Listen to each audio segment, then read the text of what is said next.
Professora Gisele, bom dia, professora. Que prazer ter a senhora aqui. Bom dia, tudo bem? O prazer é Então, todo meu. bom, então dando a sequência, né, ao nosso ciclo de palestras, nossa segunda palestra vai ser proferida pela professora doutora Gisele Manganelli Fernandes. A professora Gisele possui graduação em Letras, habilitação em Inglês e Português pela Universidade de São Paulo, mestrado em Letras, Teoria da Literatura pela Universidade Estadual Paulista Júlio Mesquita Filho, e doutorado em Estudos Linguísticos e Literários em Inglês pela Universidade de São Paulo. Ela realizou o pós-doutorado na University of Florida com bolsa da FAPESP. Ela participou do Summer Institute on Contemporary American Literature na University de Louisville, com apoio financeiro do governo americano. Atualmente, ela é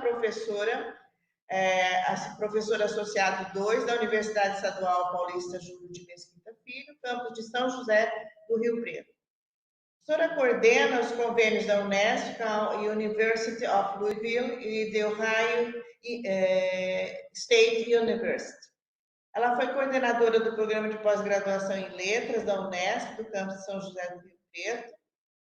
Ela tem experiência na área de letras, com ênfase em literaturas estrangeiras modernas, atuando principalmente nos seguintes temas: Dom del Livro, literatura e história, pós-modernismo, literatura norte-americana, cultura norte-americana, literatura produzida por latinos nos Estados Unidos e literatura comparada.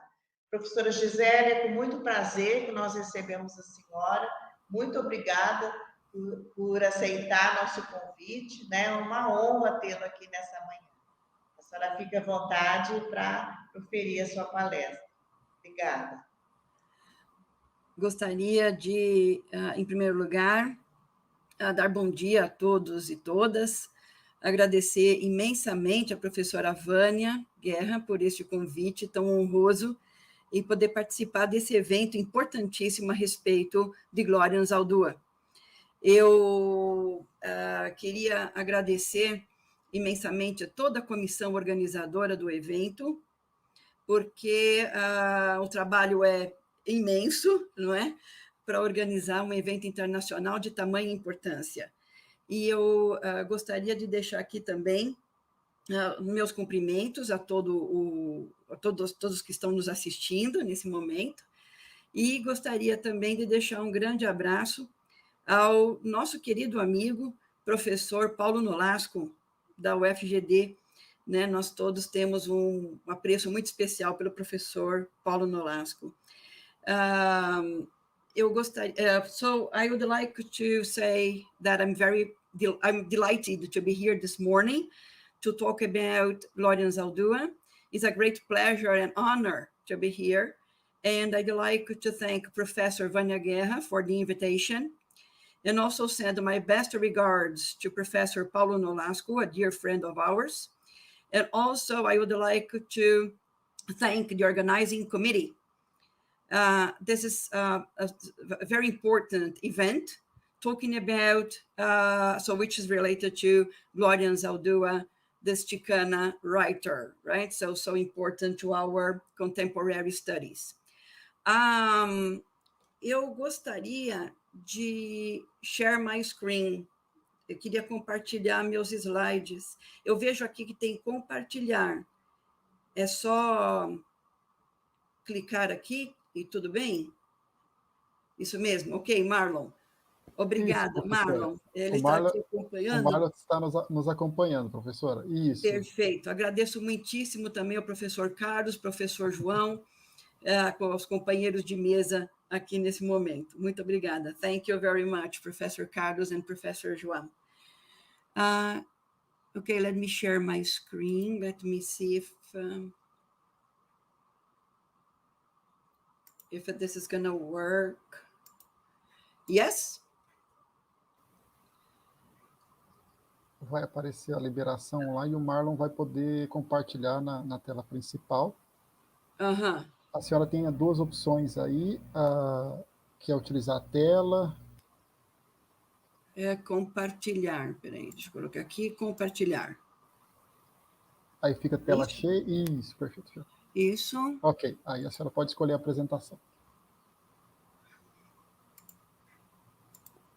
Vocês conseguem ver? Sim, professora. Ok. Tem que, agora tem que não. Voltar. Isso. Eu vou voltar lá. Que estava. Ok, já entendi. Perfeito. Ok. Agora vocês conseguem ver bem? Sim. Ok. Então, o título da minha apresentação é Memórias, Histórias e Identidades, Glória Anzaldúa, sua escrita de rebeldia e de esperança. Eu parto de uma citação da Alma Garcia, dizendo que nos anos 60, a sociedade estadunidense viu o desenvolvimento desse movimento chicano, que é um movimento caracterizado por uma política de protesto, né? Esse movimento chicano foi focado, né, em vários aspectos, como a justiça social, a igualdade, reformas na educação, e essa determinação, né, essa autodeterminação da parte política e econômica também para as comunidades chicanas nos Estados Unidos. E então houve, né, vários movimentos, são citados aqui, né, como United Farm Workers, Unionization Efforts, the New Mexico Land Grant Movement, the Colorado-based Crusade for Justice, the Chicano Student Movement, and the Raza Unida Party. E ela cita também, Alma Garcia, que as chicanas participaram ativamente nessas lutas, né? Também parto do texto aqui da Haraway, que é The Cyborg Manifesto, e ela cita Sandoval, que enfatiza, né, essa perspectiva de que como que a gente pensa a woman of color, né? Porque, na verdade, a mulher chicana ou a mulher negra, né, não, nos Estados Unidos, não tinha tido essa competência, ou não podia falar como uma mulher ou como uma pessoa negra ou como chicano, né? Porque, na verdade, o que acontece? Os chicanos já têm uma parte, né, de opressão. Imagine a mulher, né? A mulher já tem essa parte, né, de opressão relacionada especificamente à mulher, e Anzaldúa aponta isso muito bem na questão da imigração, né? Quando o Kaiori transporta ilegalmente, né, os imigrantes, né, e o quanto a mulher é estuprada, ou a mulher fica sem condições de higiene, e também todas as questões que a Anzaldúa aborda no Borderlands La Frontera, em que esses imigrantes sofrem, né? E também em relação, se pensarmos, por exemplo, no autor como Jimmy Santiago Baca, que também, né, menciona essa questão, e que vocês, ou vários outros autores, né, que mencionam o fato de eles serem oprimidos, de quando, por exemplo, eles trabalham alguns dias, e quando eles estão para receber o dinheiro, né, do trabalho, os chefes telefonam para a imigração e eles são deportados sem receber absolutamente nada, né? Então, aqui ela aponta, Haraway, ela aponta essa cascata, né, de identidades negativas, porque a gente está fora dessa parte, né, porque a mulher já não é branca, né, e também essa parte é relacionada à possibilidade de ser mulher, essa mulher se afirmar historicamente, né, com a sua identidade, e também a ser mulher de cor, né, a woman of color, né?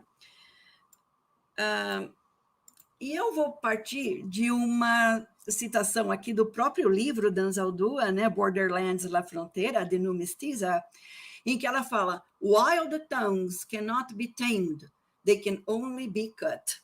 Então, essas línguas, né, que são de rebeldes, né, elas não podem ser domadas, elas podem só ser cortadas. Então, nós estamos diante de uma autora, não é, que tem toda essa perspectiva em relação a uma rebeldia, a uma resistência, né, a essa opressão, não é? Anzaldúa também trabalha de uma forma bastante significativa na questão da identidade. Quem eles são dentro dos Estados Unidos? Porque a Anzaldúa nasceu no Texas, certo?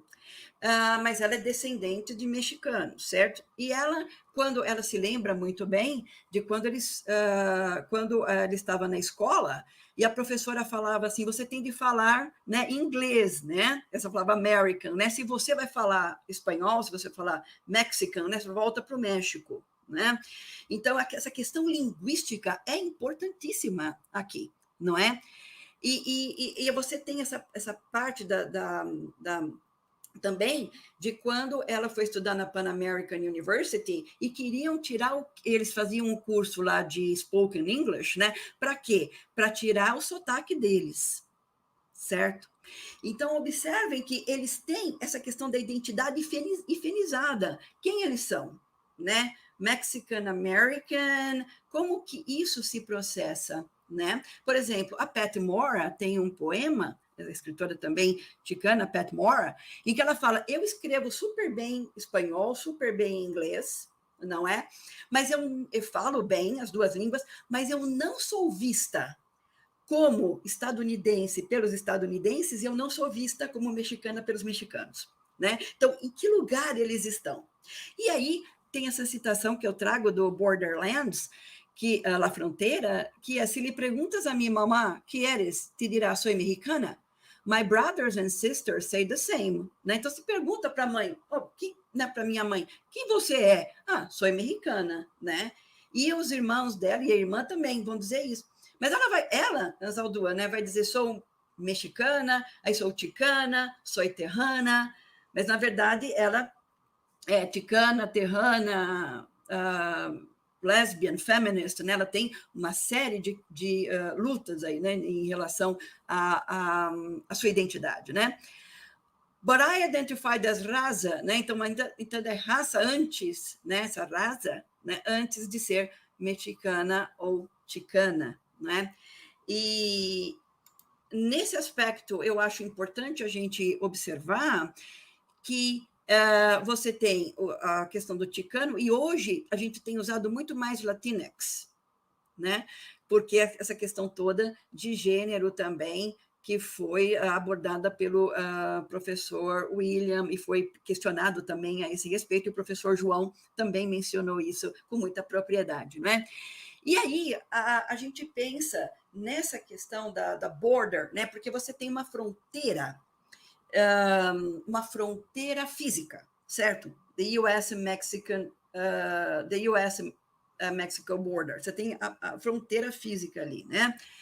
Mas veja, quando Anzaldúa diz the US-Mexico border is Mexican border is herida abierta, né? A herida aberta é sentida, né? Por que ela escreve em espanhol, né? Porque é sentida por aqueles, né, que falam espanhol, né? Os outros não vão sentir essa herida aberta, né? E aí ela vai falar em relação ao... Porque, vejam, eles não têm só a fronteira física para ultrapassar, né? Eles têm a fronteira econômica, a fronteira linguística, né? A fronteira cultural. Eles têm de ultrapassar tudo isso, né? Esses imigrantes. E mesmo quem nasceu nos Estados Unidos e tem ascendência mexicana ou de qualquer outro país latino, dominicana. Quer dizer, na verdade, quanto tempo, quantas gerações são necessárias para que eles sejam considerados estadunidenses, por exemplo, né? Embora tenham nascido nos Estados Unidos, muitas vezes, né, eles não são identificados assim. Então, essa é uma questão também a ser pensada. E então, Glória Anzaldúa vai falar sobre o que é borderland, porque você tem border, que é a fronteira física, mas ela fala de borderland, porque o borderland, né, é um lugar que não é determinado, né, ele é vago, e ele é criado pelas pelas partes emocionais aí de uma fronteira que não é natural, né? Esse lugar é um lugar de transição, como ela define a borderland, né? E já o autor também, chicano Guilherme Gomes Penha, ele fala no livro dele, né, em vez de The New World Order, The New World Border, e ele vai falar desse que nós queremos, esse borderless future. É realmente o que nós queremos, né? Esse futuro sem fronteiras, né? A borderless future, né? É isso que a gente almeja, não é? Então, eu gostaria também... perdão. Aqui. Glória Anzaldúa, não é? Menciona aqui, como eu conversei há pouco com vocês, né, sobre esse cruzamento da fronteira, e nós temos de nos lembrar sempre, né, dessa parte histórica, certo? Que Texas, Colorado, New Mexico, Califórnia, esses estados eram México, certo? E aí teve a guerra, né, Mexican-American War, e aí eles ficaram sem esse território. Então, como diz Anzaldúa, nós fomos desunhados, destruncados, não é? Isso também, se vocês pensarem, não é? Podemos pensar aí no Mato Grosso, na Guerra do Paraguai, não é? Então, que nós também temos terras que eram deles, como Almir Sater aponta, não é? Aqui era Paraguai, né? Então, veja, eles, também nós não somos os good guys, né? Também. Então, veja, os mexicanos, né, do outro lado, né, eles pensam desse lado ou do outro lado, né? Eles sonham, né, nessa conquista do país poderoso do norte, né? Então, eles têm esse mito do tesouro territorial perdido, né? Porque toda aquela parte era México e eles foram destruncados, né? Eles foram desvinhados, destroncados, tirados de suas origens, né? Então existe esse retorno, né? North Americans call this return to the homeland the silent invasion, right? É como ela aponta aqui, the silent invasion. Vários outros autores chamam de reconquista, né? Eu gostaria de trazer para vocês também agora uma carta da Glória Anzaldúa, que se chama Falando em Línguas, uma carta às mulheres do terceiro mundo. E eu gosto muito desse texto. Nesse texto, ela escreve, e eu cito: sento-me aqui nua ao sol, máquina de escrever sobre as pernas, procurando imaginá-las. Mulher negra, junto a uma escrivaninha no 5º andar de algum prédio em Nova York. Sentada em uma varanda no sul do Texas, uma ticana abana os mosquitos e o ar quente, tentando reacender as chamas latentes da escrita. Mulher índia, caminhando para a escola ou trabalho, lamentando a falta de tempo para tecer a escrita em sua vida. Asiático-americana, lésbica, mãe solteira, arrastada em todas as direções por crianças, amante ou ex-marido e a escrita. Então, ela fala da importância da escrita, né? E ela vai incentivar as mulheres a escreverem. Escrevam, né? Seja você de qualquer origem, não é? Se você está em Nova York, se você está no Texas, se você é asiático-americana, lésbica, mãe solteira, né? A escrita, como ela vai dizer, né? Que ela escreve com a tinta do sangue dela, red, né? Então, ela incentiva essa escritura, né, das mulheres. Esse texto é muito importante, eu considero, né?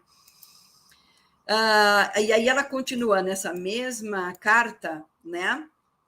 É improvável que tenhamos amigos nos postos da alta literatura. A mulher de cor iniciante é invisível no mundo dominante dos homens brancos e no mundo feminista das mulheres brancas, apesar de que neste último isso esteja gradualmente mudando. A lésbica de cor não é somente invisível, ela não existe. Nosso discurso também não é ouvido. Nós falamos em línguas como os proscritos e os loucos, porque os olhos brancos não querem nos conhecer. Eles não se preocupam em aprender nossa língua, a língua que nos reflete, nossa cultura, nosso espírito. E vocês veem no livro Borderlands, La Fronteira, que ela escreve em inglês, espanhol, nahuatl, né? Ela vai fazendo essa mistura de línguas, e vocês sabem que ela vai apontar que é o Chicano Spanish, né? Que não é nem o espanhol, nem o inglês, nem o espanhol standard, nem o inglês standard, né? Ela fala que a language with terms that are neither espanhol nor inglês, but both. E é interessante porque o livro todo, né, vai caminhando em inglês e em espanhol, e nós temos uma parte da narrativa e outra parte em poesia.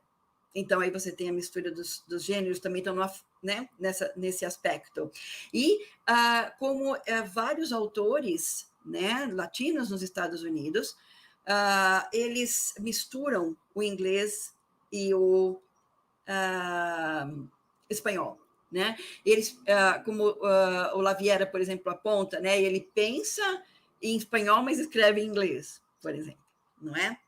Então, isso é muito rico de nós observarmos na produção da Glória Anzaldúa. Por quê? Porque você tem os indígenas antes.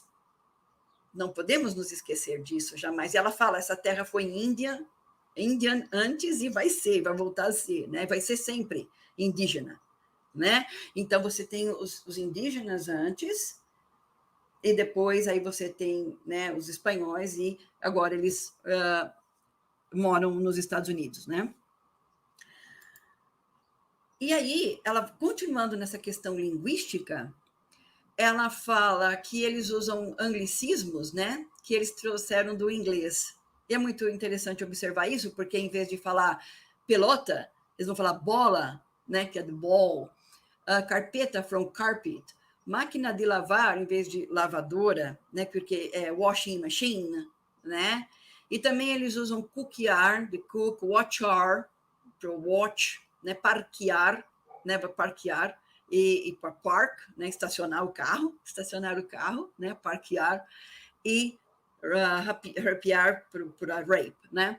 Então, eles vão usando essas coisas do inglês, e é interessante a gente observar também essa outra parte em que você teria, por exemplo, Latino literature, né, ou Chicano studies, que seria do inglês, mas você tem Chicano / Chicana, né, já influenciando também na construção do inglês, que a gente não teria. A gente teria só Chicano studies, por exemplo, né, o Chicano literature, e você tem Chicano, Chicana, Latino, Latina, né?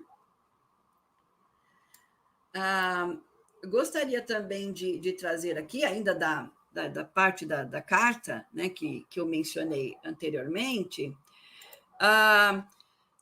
como é difícil para nós pensar que podemos escolher tornar-nos escritoras, muito mais sentir e acreditar que podemos. O que temos para contribuir, para dar? Nossas próprias expectativas nos condicionam. Não nos dizem a nossa classe, a nossa cultura, e também o homem branco, que escrever não é para mulheres como nós? Então, quantas vezes também esses grupos que são oprimidos, que foram silenciados no passado, não é? Que o professor William também mencionou, vozes, não é?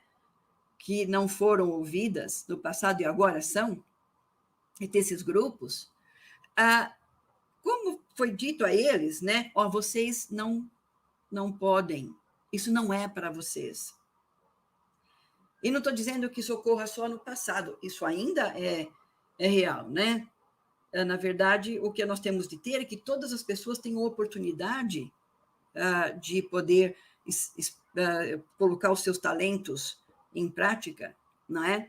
E vejam, quantas vezes dizem, olha, isso aí não é para você, isso não é para mulher, né? Então, ela especificamente aqui no caso, né, vou falar disso, quer dizer, isso não é para mulher como você, né, ser escritora. Então, como que isso é colocado, né, nas mentes, e isso passa, né, de de geração em geração, mas com isso nós temos de escrever, nós temos de combater essa ideia. Muita coisa mudou, muita coisa já foi conseguida, mas ainda nós temos muito a conquistar. Então, ela vem escribo com a tinta de mi sangre, né? Então, com essa tinta do sangue, né? Que é red, é que ela escreve. Então, isso é importante, isso tem que ser pensado, escrito.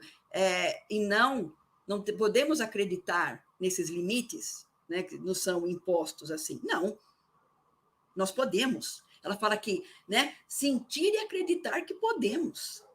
Isso que é fundamental. E aí ela continua nessa carta. Joguem fora a abstração e aprendizado acadêmico, as regras, o mapa e o compasso. Sintam seu caminho sem anteparos. Para alcançar mais pessoas, deve-se evocar as realidades pessoais e sociais, não através da retórica, mas com sangue, pus e suor. Encontrem a musa dentro de vocês. Desenterrem a voz que está soterrada em vocês. Não a falsifiquem. Não tentem vendê-la por alguns aplausos ou para terem seus nomes impressos. Então, é para você ser autêntica. É a sua voz que tem de estar lá. Né? Então, na verdade, você tem de ser a musa. A Alma Villanueva tem um poema sobre isso, né? Ela quer ser a própria musa, né? Então, e ela, no final do poema, ela afirma o seguinte: em vez de descer como uma deusa, eu prefiro voar, né? Então, é isso que essas escritoras estão trazendo para a gente. Então, vamos, né, escrever, vamos continuar escrevendo, né? Vamos continuar colocando as nossas ideias aqui.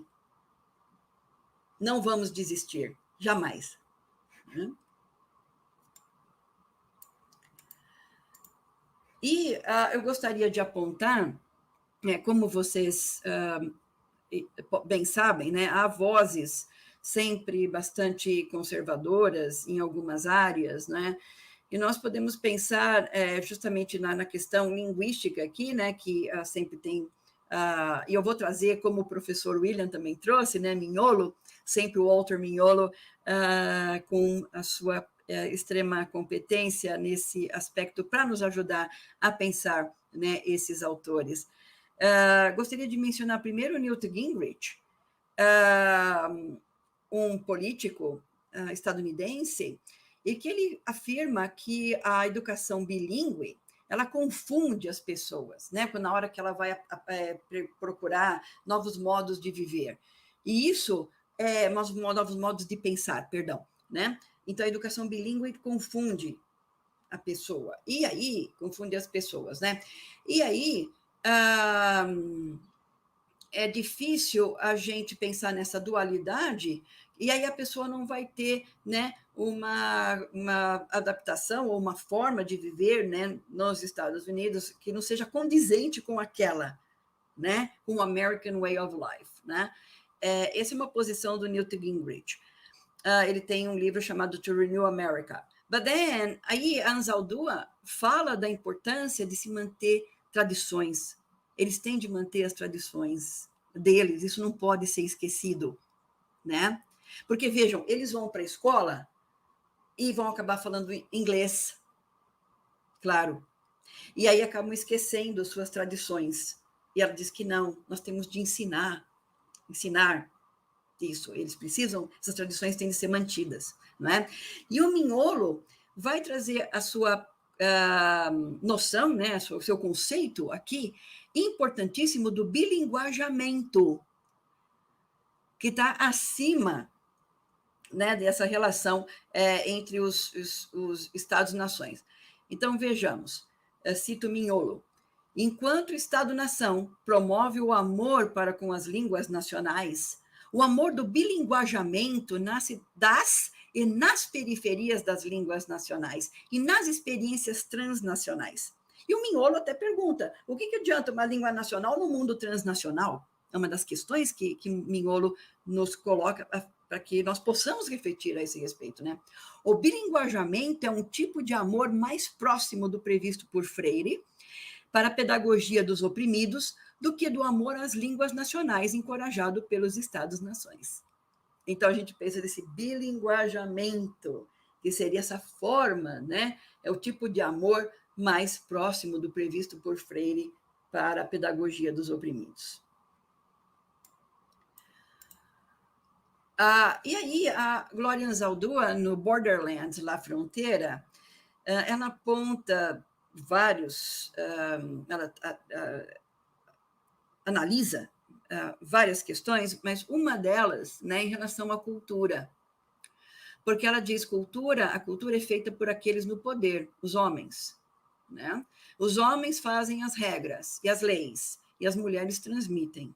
E ela também mostra, no Borderlands, La Fronteira, que ela já viu mães, né, e sogras falando que os filhos lá tinham de bater nas mulheres porque elas são respondonas, porque elas esperam que eles possam ajudar na casa, né? Então, ou que vão conversar com as vizinhas, né? Então, há essa questão toda cultural, né? E aí ela aponta que as mulheres tinham só 3 possibilidades, né? De você ser prostituta, de você ser freira, né? Ou de você estar em casa, né? E aí agora tem uma outra possibilidade que é a educação. E aí você tem sua independência, mas ainda precisamos caminhar bastante para isso, pensando, não é? Quantas meninas não têm acesso à escola? Certo? Uma das grandes preocupações, né, que se tem hoje, e a gente vê, por exemplo, Michelle Obama e outras pessoas preocupadas com a educação das meninas, não é? E ela diz, continuando aqui, as mulheres têm, assim, elas se sentem fracassadas, né? Se elas não se casam, se não têm filhos, porque é esperado delas isso, não é? E aí as tias lá perguntam, né, para elas, as parentes dela perguntam, e quando te casas, Glória, você vai passar o trem? É como a gente fala em português também, né? Vai passar o trem, né? E aí ela fala, bom, se eu vou me casar, não vai ser com um homem. Aí ela escreve, se quedam caladitas, porque elas não falam mais nada, né? E, continuando nesse aspecto, né, ela vai falar que, como uma mestiça, né, ela não tem mestiça, né, ela não tem país, né? E todos os outros países são dela, né? Porque ela é, né, ela é irmã, né, o amante de cada mulher, né? E como lésbica, ela não tem raça, ela é de todas as raças, né? I am all races, né? Porque a queer nela é de todas as raças, né? Ela é também uma coisa que não há fronteiras, na verdade, né? E ela participa da criação de uma outra cultura, uma nova história para explicar o mundo, não é? E que a nossa participação, o nosso sistema, né, tem de nos conectar e também com o planeta. Então, nós temos de ter uma nova história para explicar o mundo. Isso é importante para a gente pensar. É uma nova forma de explicar o mundo, né? Ela já traz isso em Borderlands, La Fronteira. E na questão, né, de ser lésbica, a lesbian of color, não é? Ela pensa, né, lógico, né, nessas questões morais, né? E a gente fala que ela mostra aqui, né, que foi criada na Igreja Católica, né? Mas ela fez a escolha de ser queer. E para algumas pessoas isso é geneticamente herdado, né? Mas ela, vocês veem, I made the choice to be queer. Então, ela fez esta escolha, né? Sem essas proibições, né? Então, nós temos outras formas de explicar o mundo. E o que ela pensa em relação a essa nova consciência mestiça, né? Uma nova consciência de mulher, né? Então, uma luta, né, de fronteiras. Então, até que ponto nós podemos repensar, reavaliar essas fronteiras, né? Porque eu vou de uma cultura para outra, porque eu estou em todas as culturas ao mesmo tempo. Alma entre mundos, né?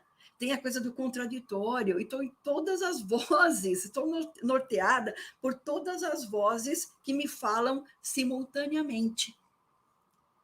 E que lindo isso! Quer dizer, é importantíssimo, né? Nós podemos pensar essa nova consciência de mulher, porque você está rodeada, né, por todas essas vozes que falam, né, simultaneamente.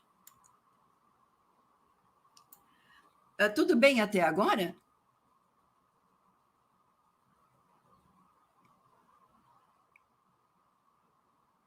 Gostaria de saber se vocês estão ouvindo bem, se está tudo bem. Sim?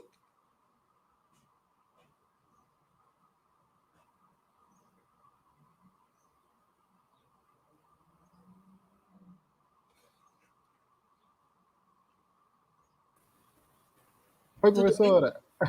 Tudo certo. Tá, jóia. Só para eu saber se está tudo indo tudo bem. Obrigada. Então, aí que quando eu titulei o meu trabalho, né, a minha apresentação de rebeldia e de esperança, né, porque nós vamos pensar nessa força mestiça, né? Então, ela fala dessa new mestiça, porque você tem essa tolerância pelas contradições, né, pela ambiguidade. E ela aprende a ser índia, né, na cultura mexicana, ser mexicana de um ponto de vista anglo, né? Então, vejam, essa tolerância, essa coisa da ambiguidade, e nessa mestiçagem é que está a grande força, aí que está a esperança, né? Isso que eu acho importante também frisar, né? Nessa consciência mestiça.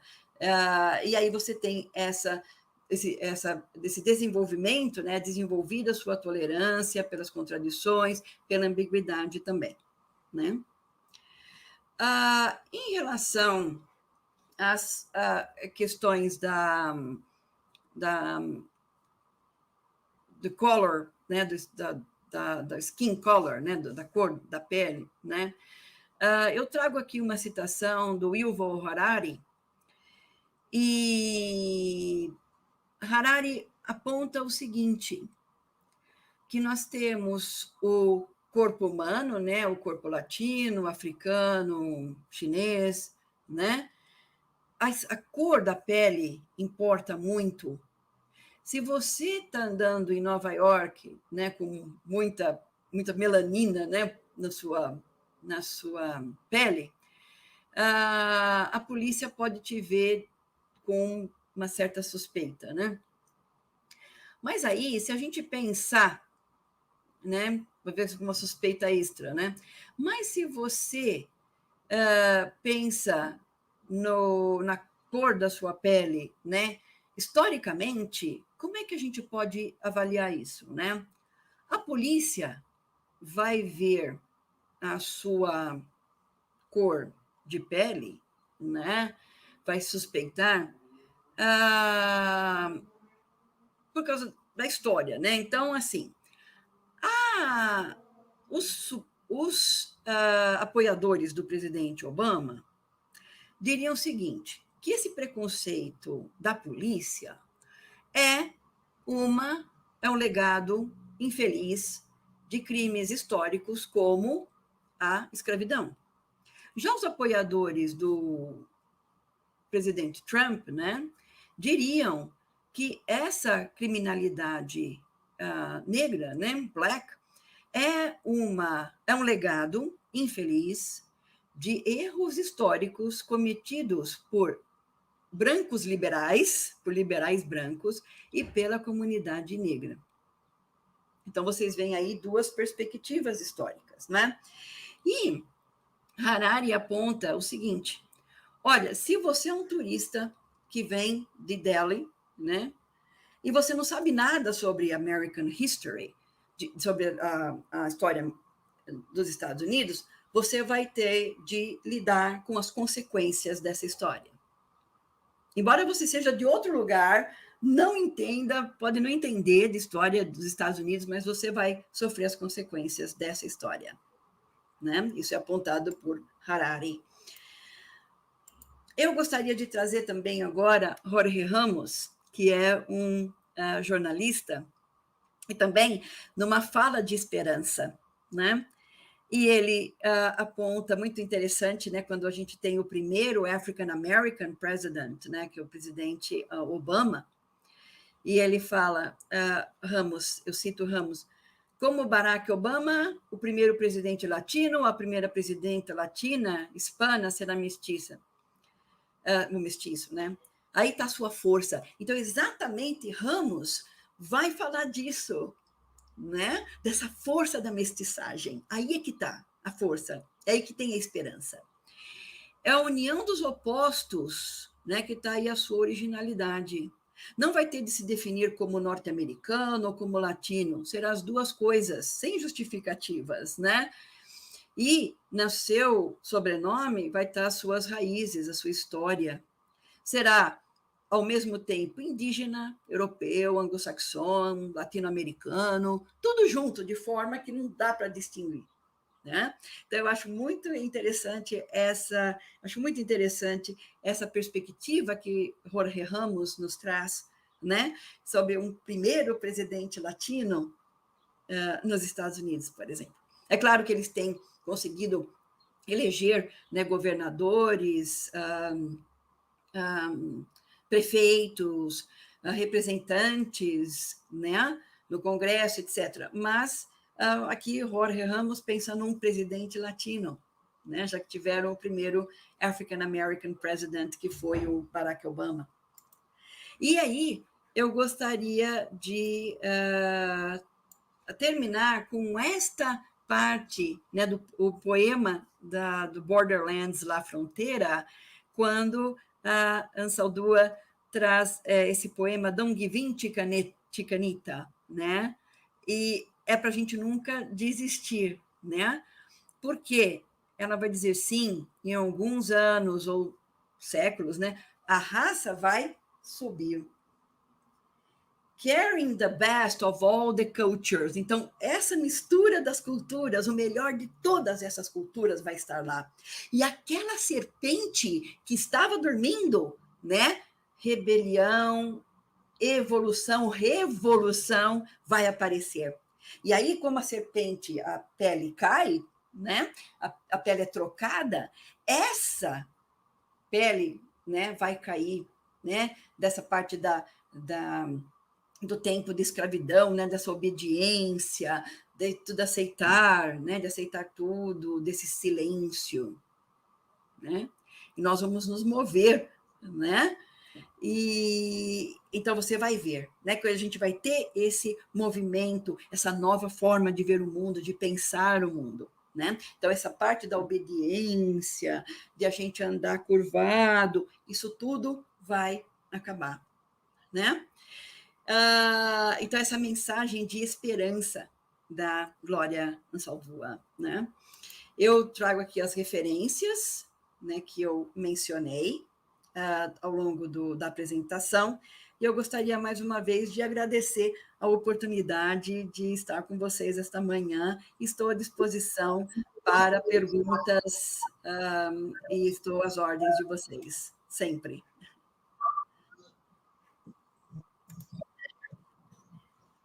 Professora Gisele, que fala linda, né? Nos emociona quando a gente traz a fala da Ansaldúa, porque é muito forte para nós, né? Realmente para nós, mulheres. E eu acho que a sua fala motiva muito a gente a estudar mais Ansaldúa, né? Eu acho que o público também está nos vendo, sentiu isso, da sensibilidade da sua fala, quando a senhora traz questões muito assim pessoais dela, né? Da memória que ela traz, né? Nesse discurso literário dela tão sensível, né?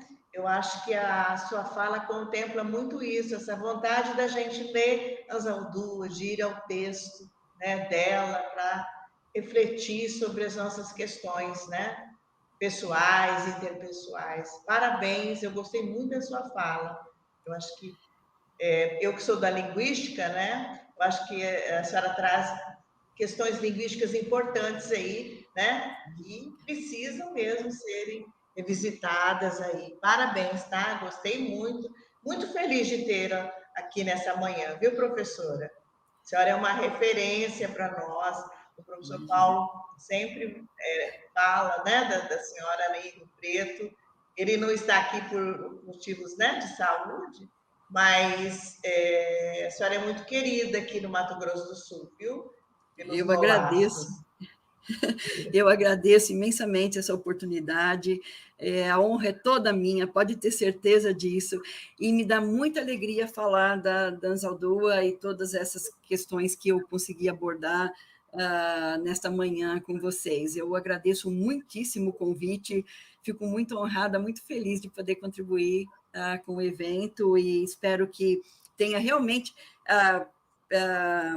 motivado, né, mais pessoas à leitura do texto da Anzaldúa. Como docente de literatura, né, a gente quer esse enfrentamento com o texto, né, a análise do texto e o que o texto nos traz para pensarmos a nossa sociedade hoje. E o que podemos pensar para o futuro também. Exatamente. E o texto, né, na questão da resistência e da esperança, né, é muito bonita essa perspectiva que a senhora trouxe. Sim, Carlos, porque João... tem esse pós-modernismo da resistência, né? Sim. Que o Tom Byers fala também, do pós-modernismo de resistência.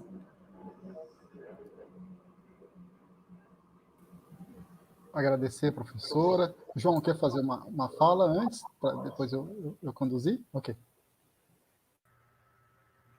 Prometo que não vou me estender muito. Thank you so much, Professor. What a rich speech. Me trouxe muitas inquietações para sua fala. Eu gostaria de agradecer muito. E me fez pensar o quanto é importante, né, essa construção, né, de teoria de alternativas, né? Teoria alternativa de alternativas para a gente considerar, trazer essa diversidade, né? essa complexidade das lutas dos oprimidos, né? E também dos subordinados, ou dos subalternizados, desculpa. E veio o poema We Call Them Graces, da Glória Anzaldúa, né? Porque me fez pensar bastante, professora, a questão dos imigrantes, né? E eu me lembro uma parte, antes de falar um pouquinho sobre esse poema, quando ela descreve a fronteira ali entre os Estados Unidos, o México e os Estados Unidos, né? Com um pouco de ironia, né? Mas com uma revolta muito forte em sua escrita, né? E ela vai relatar como que esses policiais norte-americanos, né, que faziam ali a patrulha na fronteira entre o México e os Estados Unidos, que eles escondiam atrás do McDonald's, ali no Texas, né?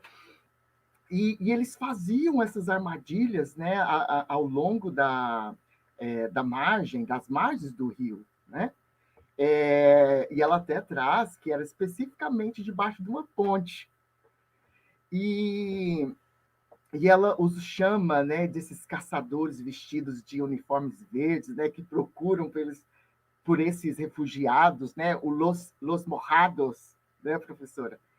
Esses imigrantes ilegais, né, molhados pela travessia, né, do rio, que eram, né, algemados, ainda são algemados, presos, né, nesses jipes, nesses veículos, né, e devolvidos para o lado de cá, né, da fronteira. Então, eles são... Ela ela os escreve, né? Invisíveis, insultados, cucarachos, descalços e incultos. Isso é uma tradução que eu faço. Jogados além das cercas feitas de arame farpado, tremendo de medo, à noite perto do rio, onde 2 muros, né, emergem, são ali erguidos, né? E aí me faz pensar com um pouco do atravessamento, da tentativa de descolonizar o gênero, né, trazido pela Lugones, né?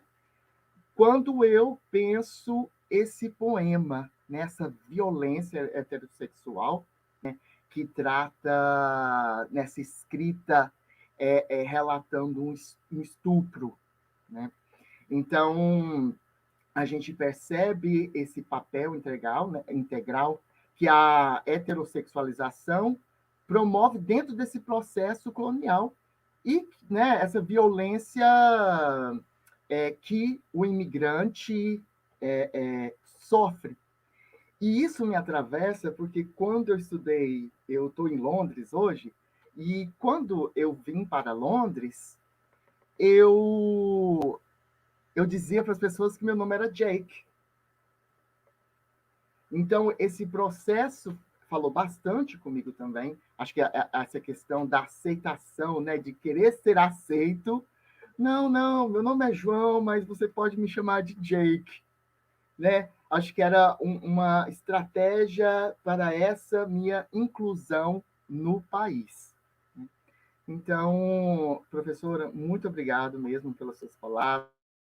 Se a senhora quiser falar alguma a partir daquilo que eu falei, né? Mas foram essas reflexões que me fizeram aqui enunciar esse meu comentário. Obrigado. Agradeço muitíssimo, professor João, suas palavras e também trazer esses poemas para a gente poder refletir, né, a respeito dessa imigração. E acho que é interessante também o filme A Day Without a Mexican, né, do Sérgio Aral. Para quem ainda não assistiu ao filme, né, vale a pena. Fica aí a indicação desse filme também. E, mais uma vez, eu quero deixar os meus mais sinceros agradecimentos a todos e a todas, né, e pelos comentários também aqui que li, né, que fala de encher o coração, muito obrigada, e a minha alegria é imensa estar com vocês, muito obrigada. Obrigada, professora. Muito obrigada. Carlos? De encher o coração mesmo, né, professora? Obrigado, professor Gisele, pela belíssima apresentação. A senhora é sempre lembrada aqui em Mato Grosso do Sul pelo professor Paulo, nosso grande amigo, e será sempre muito bem-vinda.